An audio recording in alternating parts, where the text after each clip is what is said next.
This program is designed to provide general information with regards to the subject matters covered. This information is given with the understanding that neither the hosts, guests, sponsors, or station are engaged in rendering any specific and personal, medical, financial, legal, counseling, professional service, or any advice. You should seek the services of competent professionals before applying or trying any suggested ideas.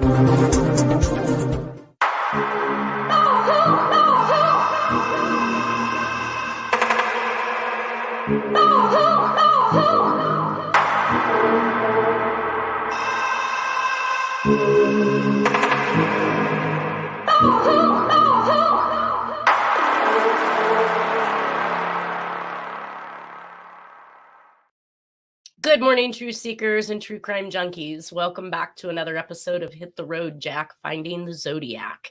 Today, we're going to talk about some interesting solves and new letters, including the Halloween card.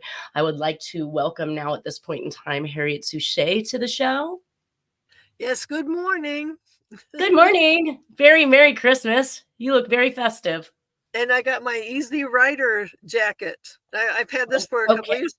But anyways, let's go. I'm in the vehicle and I can be nice and warm any second. Yeah. No, but I love the Christmas hat. I love the Christmas festivities. Let me wind them up. I'll wind them up.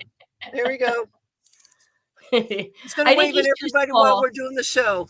I know. He's just a little too small to see, but he's cute. That's okay. I actually wanted to start the episode out today, and I was hoping that Nolan was on for this part, but I received this interesting business reply in regards to voting for this next year for 2024. The interesting part about it is I've always been, I guess, labeled as the Republican Party. Like you have to choose a party to be able to vote for a president.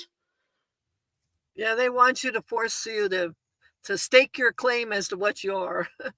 Isn't that kind of like trying to get the digs or the inside information on how the polls will turn out ahead of time by asking people to claim representation of a party? Yes, it's a form of, that's why they're trying to get rid of these. It's a form of cheating, to know ahead of time how the game is being played.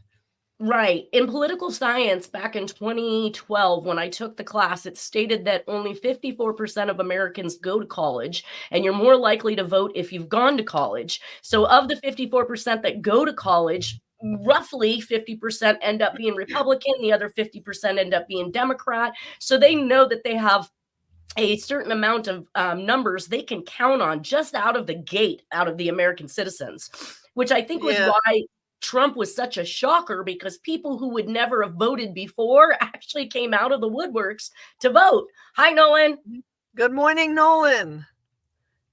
Are we froze up, Nolan? Oh, there you are. Let's see if you come in. Wow, that's bright. I have to adjust my settings. Yeah. That's okay. We can see you and we can hear you. All right, so we are just now talking about the fact that I received a postcard. Are you able to hear me? Okay. Okay, yes. All right, we're going to continue on. He'll chime in if he can. All right, so anyway, yes, of the 54% of Americans who actually go to college, they anticipate half of them will be Republican, the other half are going to be Democrat, and then obviously there's the outliers that are independents and people in between.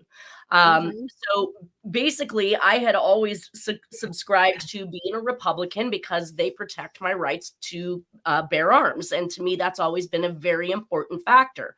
Last election, when Biden won, somehow I got kicked out of the ranks of having a party. And so I received this postcard that actually indicated that I needed to fill it out. And the kicker here is this postcard says it only allows me to handle changing my party to an American Independent Party, the Democratic Party, or the Libertarian Party. It didn't give me an option for Republican. Yeah, see, you get They just want you to screw up everything. Right. So because they're screwed up themselves. actually, to label myself as a Republican, I had to go online and do a completely different method. So the easy way, postage paid postcard, would only allow you to be a Democrat, a Libertarian, or the American Independent Party. The more disappointing part about it is if I didn't pick a party, I do not get to vote for president, which I was very, very upset about. Like, why do I have to succumb to a party in order to pick the best candidate that I see fit to run this country? Mm-hmm. What if I like the Democrat that runs versus the And Republican? your vote doesn't matter anyway. It's the electors that elect the president. You guys right. I mean, we hear that. Yeah, we hear that a lot. And the I think electors. that's the common The popular vote doesn't really matter. Of the other 46% of Americans, that's truly what they believe and why they don't go out to vote. They don't believe their vote has any balance at all. I think in many ways it matters. My father would say they pick the presidents 15 years in advance, both sides, all these plans. But I say I vote because there was a time in our country when I was a little kid when a lot of people didn't have the right to vote. And then there's other countries that would they practically would die just to vote. So even if you think your vote doesn't matter, it matters in that respect because of liberty in this country, Correct. So And we like to believe that we have some say so in what's going on in our politics, Mm-hmm. but clearly when 4 families have ran California for the last 80 years, that should tell you that we really don't have an opportunity of getting these people out of office when they've done nothing good for us, or in fact, they've done things that are bad only to benefit themselves. Mm-hmm. That brings me to another issue with the voting is that this particular process that I went through when I went online specifically stated that my signature has to match my driver's license. Now, I talked about this on the podcast maybe a year, 2 years ago, and it was in regards to thousands and thousands of ballots being kicked because you have individuals working for the voter registration who are not document examiners making the determination as to whether or not your signature on your ballot matches your driver's license. And if they feel that it doesn't, your vote gets kicked. It doesn't even get in. Yes, I've seen. That's terrible. That's a stupid system. Yeah. Well, now think about everybody who does a mail renewal on their driver's license. You could have done mail renewal, I think, up to 4 or 5 times, which would encompass 20 years. And that driver's license that's going to keep renewing is going to contain the same exact signature and picture that you took 20 years ago. Until you finally make it back in and re-sign. So people need to realize your signature will change in 20 years. So you want to make sure when you sign your ballot, look at your most current driver's license to see how you signed that driver's license and make sure forge your own signature. Yeah, don't forge your own signature. Basically, yeah. Yeah, don't forge your own signature because they will kick your ballot, you guys. So if we didn't have a I just want to make sure you guys can hear me. Yes. This is why they want to get rid of, and I'm all for it, getting rid of these paper ballots. It should be like it used to be, so only if you're in the military or sick in the hospital, you for go in and punch specific reasons, get your ass down there in person and vote. The polling location, yeah. Right. I wonder then if they could kick your ballot if you came out and it didn't match your driver's license. The bottom line is even after the fact, somebody can kick your ballot if the signature doesn't match. Yes. I think if you go to a polling location, you have to present a valid ID, whether it be an ID card or a driver's license or a passport. So they examine it at that point. Then you're okay. Okay.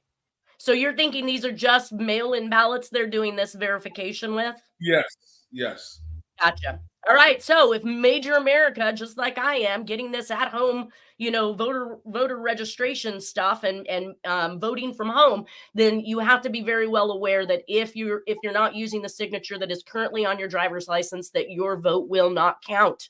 All right, let's get back on to the Zodiac. I remember doing that last election, pulling out my license and trying to sign just like the signature on my license, which is probably 8 years old, 10 years old. Right. They got to know that these things change. We evolve. Things grow. Things go away. Things deteriorate. And I wonder how they're dealing with signatures of people who have neurological degeneration or other things of that nature that cause they get older. To look bad or be deteriorated or what. My aunt and her Parkinson's, you can get Parkinson's going in, and it's going to change sometimes quickly. Well, we left off on the Mr. Adams postcard, which was a cutout postcard done pretty much very similar. I liken this to the Black Dahlia era because not only is he using cutouts for the postcards, but he's also saying that you're next, which is what he started that with Armand Robles back in 1947, right after killing the Black Dahlia. I mean, this is a theme that has been going on for quite some time. We see the double postage, which is what we expect to see from the Zodiac. It was mailed Monday, October 12th, 1970, and postmarked 10/17 of 70. It was mailed to Dr. Edward C. Adams, the Contra Costa County. He was a Contra Costa County psychiatrist. That's what you were talking about. And you said he was involved with who? But according to Jack and his world, he was involved with killing Marilyn Monroe. He was allegedly her psychiatrist briefly when DiMaggio got back together with her and they made a new baby, and she was pregnant at the time. Oh, wow. He's involved. Keep going. He's involved then, what you're saying, with high profile mob type individuals. Yes. That's kind of consistent with the fact that we also saw a letter written to him by somebody who claimed to have been involved with the mob and the CIA as young as 17. In fact, his story in his written letter to Mr. Adams read out pretty much just like what I believe Jack has been through and the Zodiac is all about. So it's crazy that he's receiving these multiple communications, and now you're saying that there is a definite link to mob-like affiliation. He, in a letter that was written to him, the individual said they were related, but more by marriage versus by blood. Either way, he called it the family. So I'm still tracking this of the family, from Manson to this letter to Mr. Adams coming from an individual who was involved with the mob and the CIA. So it's all kind of making a nice little nest there. I'm looking for one of the versions, but what I learned when I saw the letter X, this is when I was just getting good at this. When I saw the letter X, I knew it was either going to say Nixon, Texas for JFK. And I'm trying to remember exactly what this. Yeah, as an anagram, it's saying something. So I'm looking. All right. Well, we're about to climb into that because I do have your solve on here for this. Let me just cover this real quick. So it says, Edward Adams, the Zodiac is going to change the way of committing murders. So this is a tune we've already heard the Zodiac sing, saying he's not going to tell people who or how he commits his crimes anymore. I shall announce when I shall commit my murders. The Adams are next. You taught me to mean it. Adams, you are next. Zodiac. So you taught me to mean it indicates that there is some type of affiliation between this author and Mr. Adams. Also, it still doesn't completely rule out the author of the letter to Mr. Adams in our earlier conversations, where he talks about needing help to get out from this system he's gotten himself in. He does say you are next, which is like Armand Robles. Change the way of committing murders is Zodiac and the Scorpion, change of MO. Going to talk about murders, not going to talk about murders or tell about the crimes now. I shall announce when I shall commit my murders. The Adamses are next. So he's now saying who's next, and we're going to see more and more of this theme of who's next all the way into Albany, New York. Let's see. So, DC Freeway Phantom. That's all New York. What's that? Basically, I think we're coming to the position that Jack was a victim of mind control himself through MK Ultra. So maybe Adams was one of the doctors that worked on his brain. Exactly. And we know that there was the Dear Draft Board letters. And he discovered it. Yes. And we had the Dear Draft Board letters in 1968, which is just 2 years ago in this time scheme, in which case he was indicating that he was trying to get help for this psychological or neurological issue. He's looking for the cure. Oh my God. Right. So he knew he was caught up in it, but he just didn't know how to get out of it. Right. And that letter that was written to Mr. Adams sometime back talked about being 17 when he got caught up. And I know that Jack was on the road from 14 to 17. He stated he was in 28 different states. He was bootlegging liquor and obviously running liquor it would have to be for somebody mob related. Otherwise, he would probably have gotten chopped down if he was stepping on any of these people's toes during that time frame. So it does kind of fit in with the scheme that at the age of 17, Jack got himself involved in something he couldn't get himself. He got into the Navy. He got into the Navy, and that's where that's OSS. That's it's not Civil War. Oh my God, I got Civil War in my mind. Anyways, that's OSS, and then that's CIA. It morphs quickly into the CIA. So in 1945, when he joined the Navy, he was OSS. Right. That got caught up into something. Remember, he had a few drinks with somebody.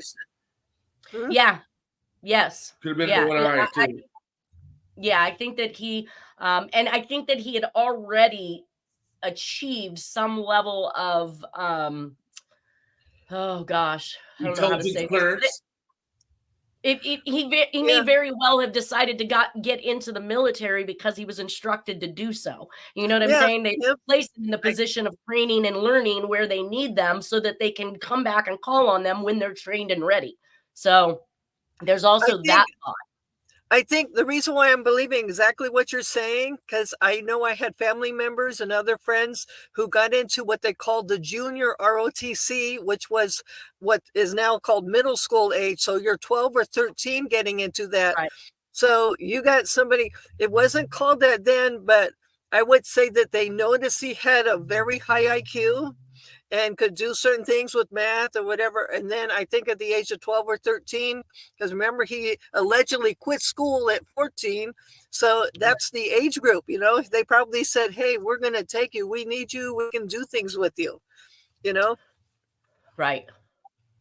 Well, this particular postcard actually has information that is found in the FOIA files. So it is not noted as a accepted Zodiac communication, but it does look like that they were actually taking interest in it. It says nothing of cryptographic significance in this particular postcard, but it says photocopy of postcard bearing cut out typewritten address, Dr. Edward G. Adams, 102 Camino Don Miguel, Orinda, California, postmarked Berkeley, California, 17th of October, p.m., 1970, bearing message cut out of newspapers or other publications beginning Monday, October 12th, 1970.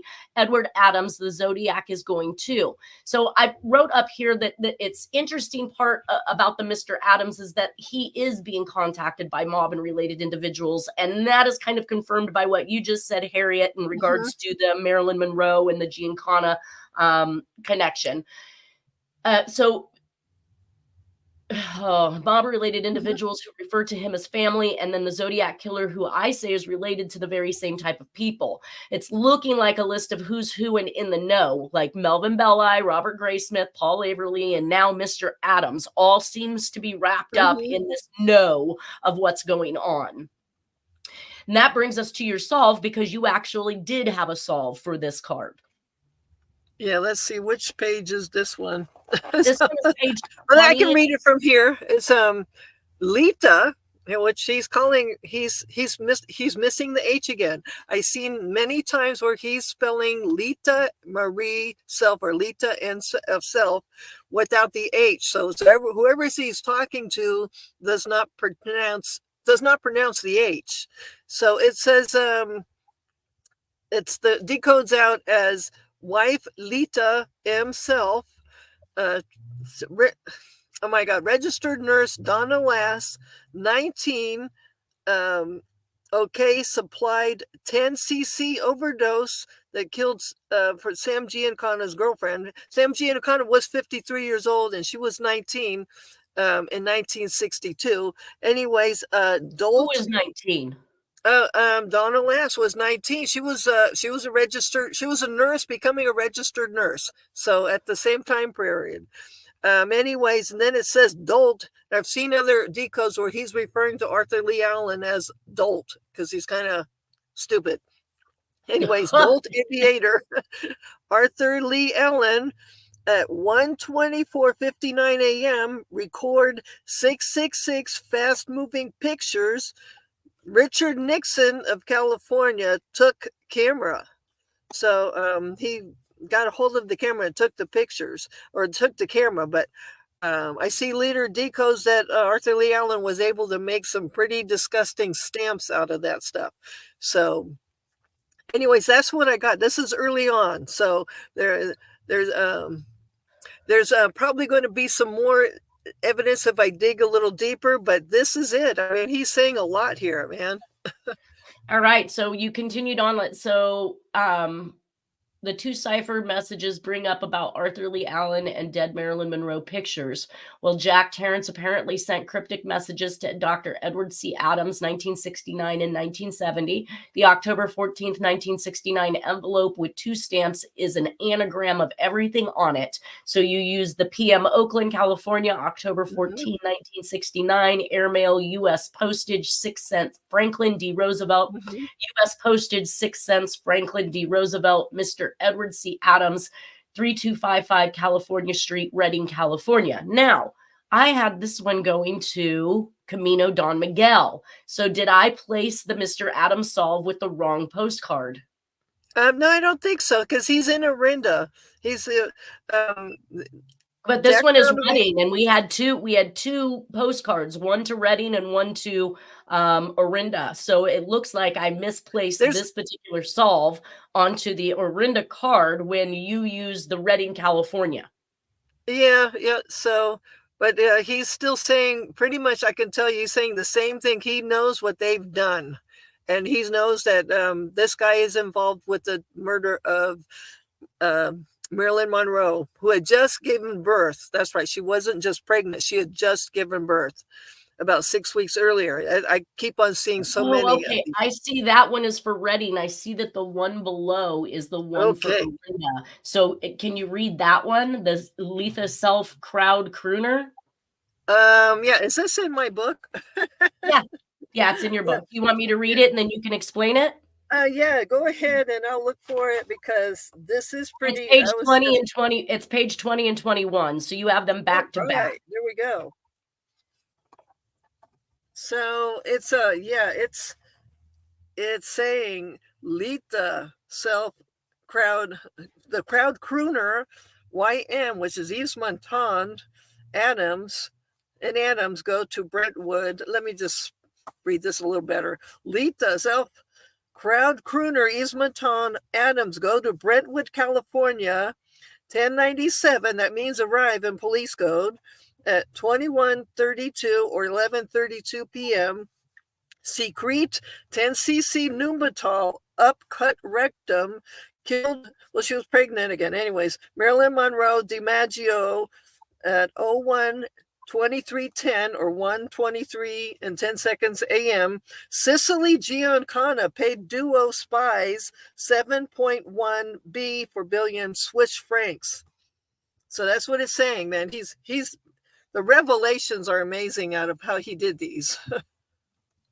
7.1 billion Swiss francs. What's that? Yeah, that's a lot of money. Did Giancana have billions back then, or we just? He had access. He was one of the major mob rulers of the world. Well, right.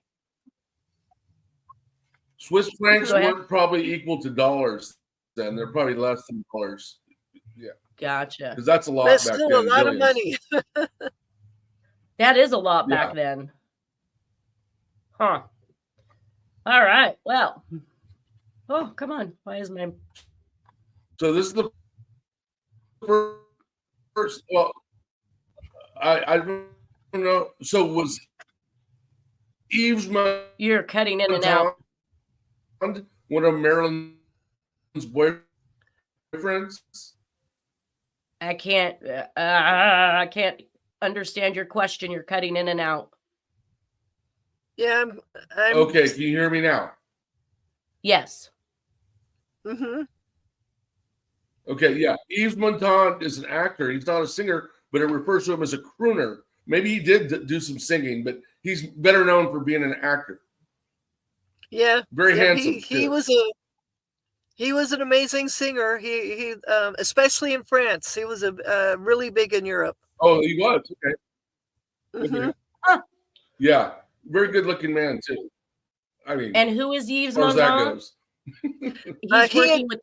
He's a famous. He did the movie, if I remember, The Prince and the Showgirl. He did the movie The Prince and the Showgirl with Marilyn Monroe.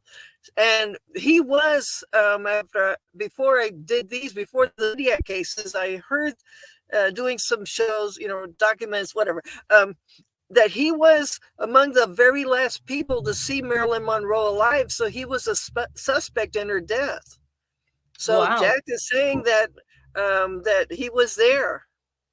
So, So Yves Montand and Adams was there for the demise of Marilyn Monroe. That's two times that he's saying Adams is there and Yves Montand took place. And they used Nembutal, like a Nembutal suppository.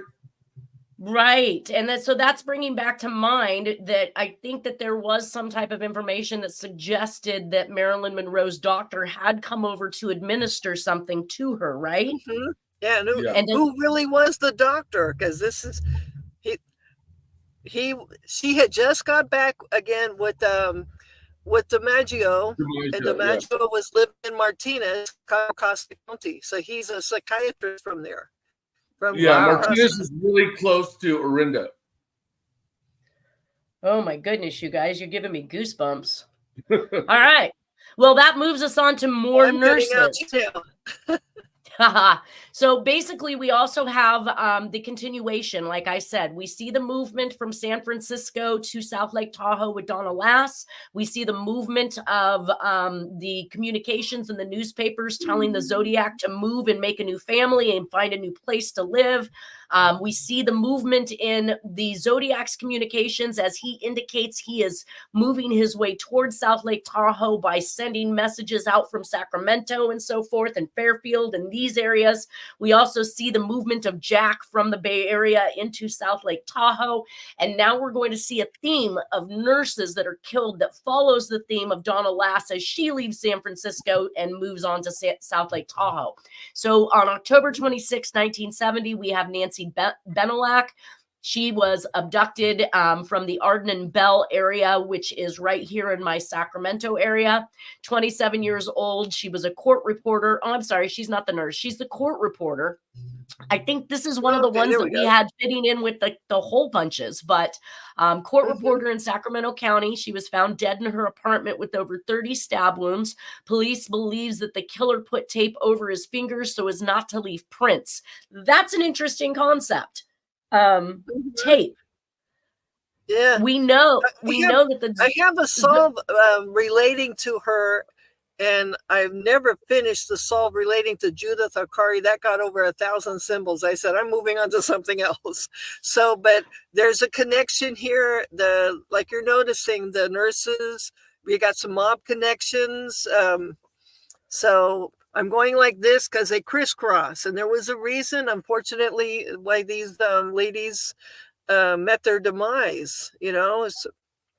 So we'll get to that at some other point. But man, I said no, I'm not going to continue working on Judith Akari. We kept on getting bigger and bigger and bigger. He's got a lot going on with her. Well, the interesting part that I thought was the tape over the fingers is what they thought occurred to prevent him from leaving fingerprints. But we know that the Zodiac talked about applying airplane cement to his fingertips in order to conceal his fingerprints, which I think would probably act the same way as tape. Right. Now, he's being nominatio. That's why. Was she sexually assaulted as well or not? Or do we know? Everything that I have in here does not state that there was. Let's see. The friend's son went to the apartment manager for assistance, used a pass key to unlock the front door. Nancy was found murdered in her apartment. Yeah, because if she wasn't, it's more Jack-like, more Zodiac-like if she was not sexually assaulted. Mm-hmm. Exactly. And that's what I'm finding with any of these crimes that I've included is that either they make it look like they were sexually assaulted when they truly weren't, or there was no apparent motive like robbery or sexual assault or money or anything else that was going on that would cause somebody to want to kill this individual. But this one's moving right on up and happens to be blocks from Judith Hakari's apartment on Alta Arden. So literally just down the way is where we have Judith Hakari being abducted and then found, obviously, I think somewhere up more near Nyack in the 80 area. Pioneer Way. I'm trying to remember. Oh my God. I know. We can go back to him. What's that? Okay. Pioneer Way's in South Tahoe. But Nyack's north. Right. I want to say it was more of 8 north. Anyways, so we did have another newspaper article that came out. Zodiac linked to Riverside co-ed's murder confirmed. Authorities confirmed Monday San Francisco's elusive Zodiac Killer definitely wrote notes claiming a Riverside co-ed as his first victim.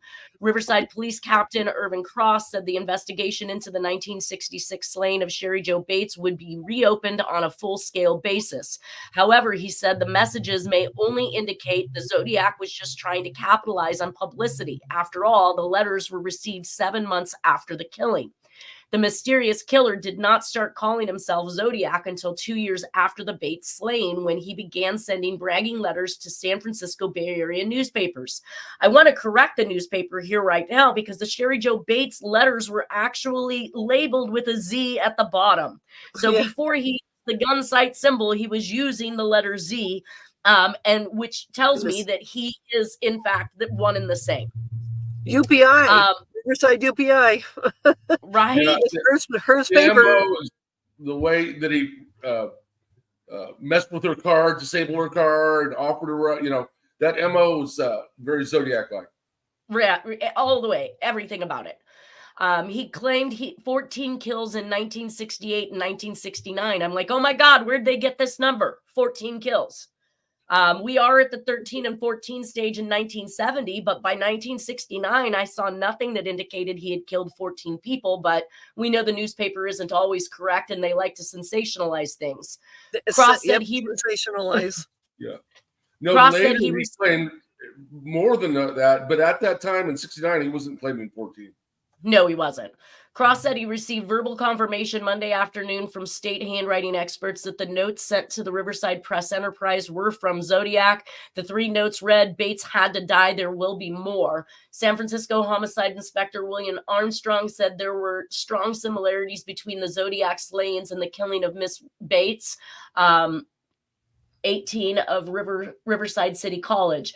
There's a very good possibility it's our man, Anderson said. However, Cross did not rule out the possibility the killer may have been a local youth. They thought, I think at the time, that somebody had dated Sherry Jo Bates, but they years and years later were able to find him. Yeah, they were able to rule him. Okay, they were able to rule him out. He was not the suspect. He was ruled out based on all of the forensic evidence. So he was released, but this is just an old article. It took years for this to happen.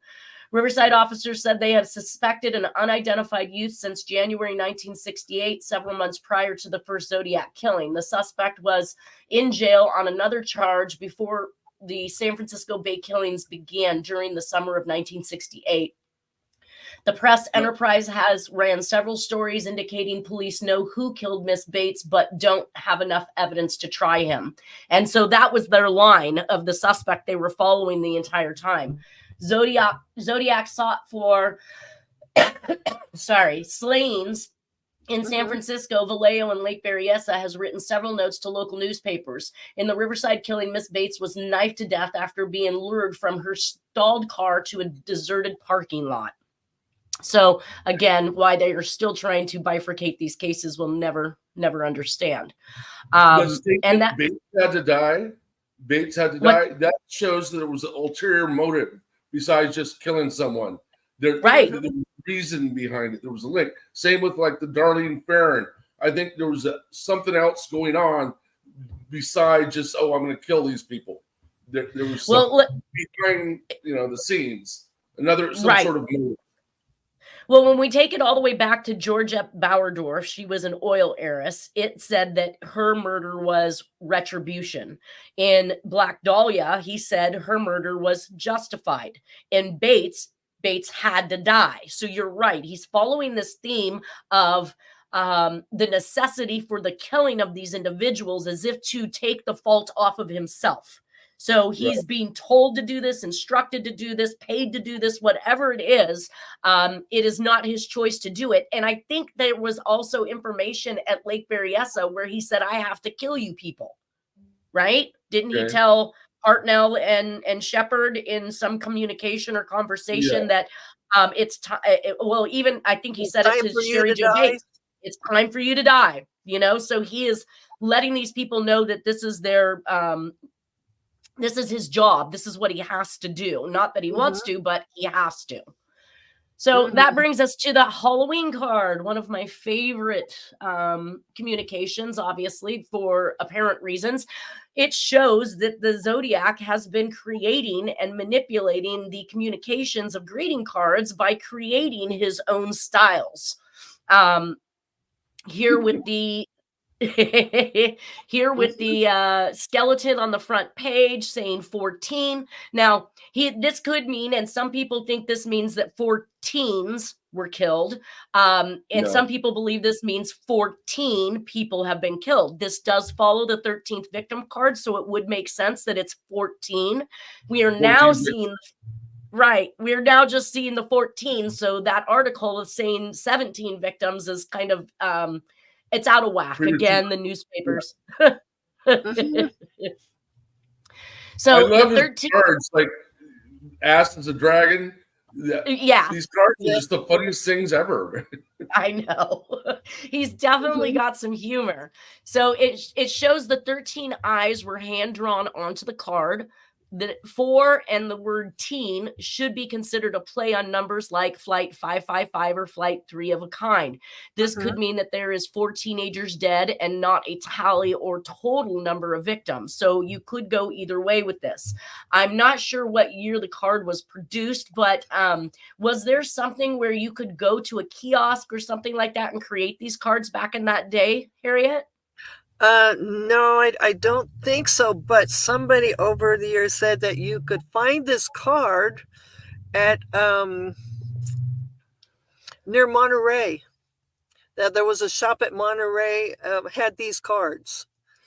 There was Monterey, California. So about the time period of what's that? Read the words, another part intro to the card, like another page of it. Because it says, there is. But then why spoil the game? So right. Yeah, I mean, this is just the beginning. But then why spoil the game? It says behind the skeleton. Yes. We'll move on to that one. So on October 27th, 1970, this card was received. It says, sorry, no cipher, crisscrossed. And I was interested in the crisscross part because it seemed to me like that's about the type of solution that Oranchak applied to the 340, was this period 19 diagonal reading of the symbols to create a message. So this kind of coincides with what Oranchak eventually solved. This is also the first time we see the symbol of... sorry. What's that? I'm reading. I have to decode that one that Sandy Bess has. It's saying Pittsburgh at the corner. Pittsburgh? What do you mean? The where it says Sandy Bess got that. It says looks like it says Pittsburgh. Yeah, that's Pittsburgh. Yeah. This is God! Hold on before you jump to anything. This is a murder map that marks out. So it's a map. it has all the cities on it. It's not going to be something to decode. It's literally labeling how many victims in each of those areas. And I'm not quite sure who put this together or who made this. There are definite differences that are not consistent with the Zodiac's handwriting, and it's written pretty free-handed, it looks like to me. So there is a chance that this is not written by the Zodiac, but could have been delivered by somebody who was familiar with the Zodiac or otherwise. But the symbol at the bottom, is that represents Mount Diablo? I think that some people do believe that this is a Mount Diablo reference. It is found in this murder map as Mount Diablo. Yeah, another thing that I was told by the FBI was this was a steel stamp on steel beams. And we know that Jack worked for U.S. Steel. We're going to actually talk about some U.S. Steel involvement and things that are going on during this time frame, which I think actually we covered it. Let me make sure. Come on. Oh, nope. Link is definite. Anyone? Okay. I think we will still get to that particular portion, but let's finish this up so you can do your solve. Because we only got 9 minutes left. So yeah, Sandy Betts believes that the Zodiac left this map on her front porch. My question is, how would the author of this map know to label the symbol Mount Diablo unless this is what this symbol signified? Why have so many people questioned what this symbol is supposed to mean? To me, it could be as simple. This is an accepted communication from the FOIA information in the FBI archives. And this picture that we have down here of Jack was said to have been commemorating the deed that Jack just committed. Dennis claims Jack was out of his mind and had just returned from killing the neighbor's dogs. Interesting that it is reminiscent of this greeting card that was hand designed by our author. I mean, there he is, arms out, doing his thing. Nice.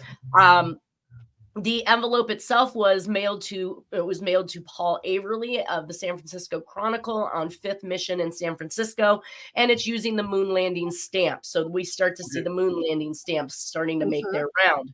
And that brings us to misspelled. I think the name was Avery, and he wrote Averly. Yeah, but that's right. He knew the guy's name. He misspelled it on purpose. I found it came in handy for anagramming because I was missing an L. So oh, nice. All right. Well, that brings us to your solve on this particular. So the October 18th, October 28th, 1970 Halloween card. Go ahead. Give us that solve. Let's find it on my page. Where is it? Page 47. I got page 47. The world according to Jack. Anyways, okay, I'll read it. Okay, it starts out with the envelope is mostly an anagram combined with unique small C408 growth cipher using the Apollo NASA Earth stamp. And anyways, it comes out, at least I found it come out as SS Clint Hill Service PONATUGM Hoffa NY 5SS. And then CBSTLM for Missouri, or Secret Service Clint Hill Service Public Information Officer, North American Teamster Union General Manager Hoffa in New York, 5 solid state citizen band radios from St. Louis, Missouri. That was one section. So I go on to the other section? Because let us understand this. Clint Hill was the Secret Serviceman that reacted first when Kennedy got shot in the head. He's the one that put Jackie O back in the car. I'm sorry, but the rest of the Secret Service didn't do shit. And the driver he was slowed down. There was other people at the Dallas conferences that I went to that said Clint Hill's kind of dirty. I'm sorry to say, according to Jack's World, he's very dirty. So, anyways. Then there's another section that says inside the envelope, the crisscross, no cipher, no cipher. And it says it's actually part of an anagram. Then we had the 2 bullet-like commercial art shapes. Old comics use those to describe gun and rifle shots firing. He used as exclamation points in with boo. It's an anagram, and it came out as I'll just read the solve. It says Eugene Hale Brading New Orleans operation. Eugene Hale Brading on the right side of the Y in Dealey Plaza. Johnny Rosselli in the Y, and then Ohio Civello and Southern Pacific Railroad train tracks operator Lee Bowers Jr. They're the 4 shooters. Oh. And Johnny Rosselli was going to confess in 1976. He had said 6 times in different public communications that he was one of the shooters. So he was going to confess, but he never went to the 1976 thing. He was found in. He was what? Chopped up. Yeah, he was found in a barrel, Tampa Bay. Yeah, Brading was actually detained outside of the Deltex building right after the Kennedy assassination, but they let him go. And there's a lot of people think he was one of the shooters. Eugene Hale Brading, who he gave his name is Braden, but his real name is Eugene Hale Brading. Yeah, well, I was like, oh my God, Johnny Rosselli. He's saying that he's in the Y. They didn't call it the grassy knoll at that moment. Run in the 70s, but he's saying he's in the Y. We're losing you. Okay, we're losing what you're saying. Yeah, anyways, no, you froze up and you're go ahead. So I'm just saying, there was one more. So to the best of my knowledge, on page 48, 14 or 40. Yeah, let's just keep. Yeah, that's what I'm saying. To the best of my ability, this was at the 14 by gun, by rope, by knife, by fire, by case, J-Tar, Paradise Slaves, Peekaboo, You Are Doomed, the LF looking symbol and dots, Z circle and cross. Anyways, it came out as an anagram. It says 14 or 4. I couldn't. But anyways, Gambino, East Kansas Union goons killed John Kennedy and Union rat Robert Kennedy, 1404, Launder Labor Union Pension, Vegas, East State Line, Nevada. And there's so many stories later on after this time period that that was one of the reasons why they were going after Hoffa for laundering the money through East State Line, Nevada. Well, and I was just there showing a few of the work, some of the work that you've done on this particular card and all of the information that was used. And it looks like we have one last solve on page 53. 53. Okay, let's do it. Yes. 53. Well, that would be the hold on a second. Oh, is this a different solve? Victim 12. We haven't gotten that card yet, so I'll push that one forward. All right. Well, that gives us about 2 minutes for any last minute comments or considerations in regards to what we were just hearing on that particular solve. Nolan, do you have anything you'd like to ask? The people she mentioned were all there in Dallas that day, and in the area in Dealey Plaza. But Lee Bowers, he was in the tower in the rail yard. He worked for the railroad company. And he died mysteriously about a year and a half later. I got to solve. He was a witness. Jack is saying that's the reason why he killed him. Lee Bowers Jr. said he thought somebody poisoned his food or his coffee. And, and he wrecked his car and died. Right. Yeah. Yeah. And, but Lee Bowers testified for the Warren Commission that he saw movement behind the fence, but the trees were in the way. He couldn't see completely. But after the shot was fired, when the shot was fired, the head blow to Kennedy, he noticed a flash of light and saw smoke from behind the fence in the grassy knoll. So I don't know if he was involved, but he was definitely a witness, and he was bad news for the perpetrators, so they killed him. Well, right. Jack is saying that he was on the railroad tracks. There was 2 on the railroad tracks. Well, he was in a 14-foot tower behind in the railroad area. Yeah. So But this is very unusual because this is coming out in 1970, where nobody was talking about this. Nobody was talking about. I'm amazed because I've done the Dallas conferences and I keep in touch with people. I said there's been hundreds of books written after 1976, especially because of Right. All right, you guys, that's our time limit. We are done right now, so I want to be able to wish everybody a wonderful weekend. I hope your holidays are rounding out nicely for you and everybody is ready for Christmas. I want to thank you, Nolan and Harriette, for both being here again today, and you guys have a wonderful weekend as well. We do Merry next Christmas. week, right? Yes, we do the 22nd. Perfect. Okay, cool. All right, you guys. We'll talk to you soon. Take care. Thank you. Bye-bye. Bye.